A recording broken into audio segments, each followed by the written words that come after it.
This is something I really want to talk about, just to be sure that everyone is cautious and stays level-headed at all times. Now, for context, I lived in the middle of nowhere in Canada. It was an old town that had quite a few abandoned buildings due to absence of residents. My friends and I were tired of the lack of entertainment options for us, so we decided to explore these buildings. Prior to the experience I'm about to share, we never had anything too crazy happen to us. Occasionally we'd see a small bit of blood like liquid, and we did see a pentagram once, but never anything that was too crazy. When I was younger, I used to go to a daycare that was part of a mental hospital. A weird combination, I know. It had closed down due to a lack of patients and lack of children at the daycare. I decided to go back there with my friends a few years ago. For context, I was 15 when this happened, and most of my friends were the same age. I'll be honest, the setting was very cliché. There was fog, it was rather dark, and there was a light drizzle of rain. We went to the main gate, which was padlocked shut. We decided to help each other hop over it and made a ton of noise. We were laughing and giggling the whole time, unsuspecting of what was to come. We looked around the small outdoor play area with the flashlights we brought with us. Even with our somewhat powerful flashlights, our visibility was very limited. We eventually decided to enter the decaying building. Glass and dirt crunched under our feet as we stepped into the daycare section of the complex. There were still old Legos, wood chips from previous furniture, old torn dolls and toys strewn about. The further we walked around the daycare section, we naturally became more and more silent, until all we could hear was the crunch of the dirt under our feet. I found some crayons in a plastic container in the corner of the room. I walked over to pick them up, when all of a sudden we heard a loud crash coming from behind a metal door leading to the psych ward part of the building. My friends and I all looked at each other. There were 5 of us in total that night, and most of my friends were very bold and cocky. We all looked at each other when my friends suggested we go and look to see where the sound came from. I'll be honest, I was not too fond of the idea, but with my group of friends, there was no way anyone was going to decline such a thing. We all ran up to the door and tried to open it. It didn't budge initially as it was rusted to the floor, so we heaved to get it open.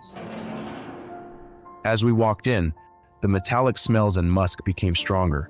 There was a hint of something else in the air, but I couldn't put my finger on it at that moment. We walked in, and our flashlights pointed in every direction. The hallways were very tight, and there were the occasional metal doorways to the left and right of us, some with doors open. I felt slightly claustrophobic, and it felt a little hard to breathe. As we continued, one of my friends shone his flashlight into a room and recoiled. We all stopped walking as he slowly entered the room.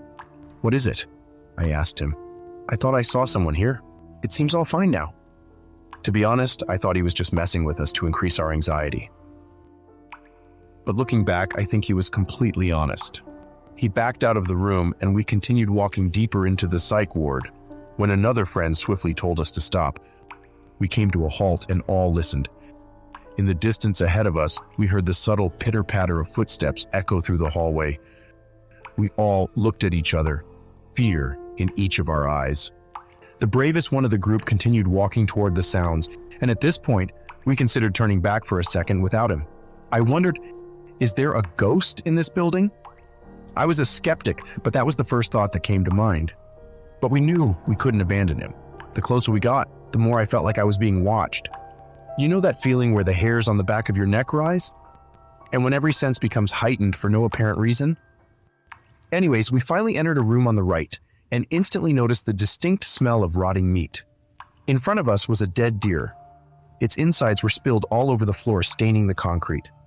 A friend of mine had a very weak stomach and vomited instantly. That's when we heard whispering from somewhere. A flashlight was pointed to the corner of the room to reveal a man with short hair. He was standing with his head down. He wore a t-shirt stained with what I assume was blood and torn beige pants. He did not have any socks, and his feet seemed damaged. He was twitching sporadically and continued to mumble even after we saw him. We stared at him for a solid 30 seconds before he made his first true movement. He looked up at us with a haunting grin that sent shivers down our spine. "You guys here for the feast?" He said each word with varying inflection and energy. This kicked us over the edge, and we bolted out of that room all the way back to the daycare center. The door was still open, and we decided to try and slam it shut, but the rust and pure weight of the door almost kept it open. It took 3 of us pulling with all of our strength to close it, and just before we did, I could still see the silhouette of the man watching us, his white teeth being the only other human feature I could see. We sat behind the metal door, catching our breath for a second, all looking at one another for confirmation that we all saw the same thing. After a little bit of labored breathing from each of us, we heard a light tapping on the door. That's when we decided that it was time to leave. We booked it out of there and ran home. A year after we visited that spot, police went back to do a routine search of the area and found the man.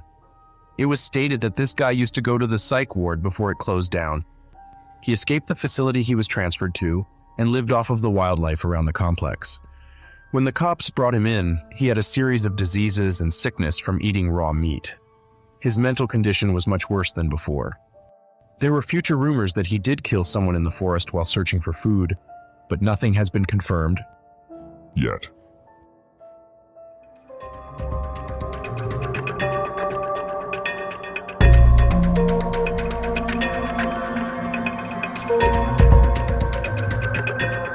Watch another if you dare.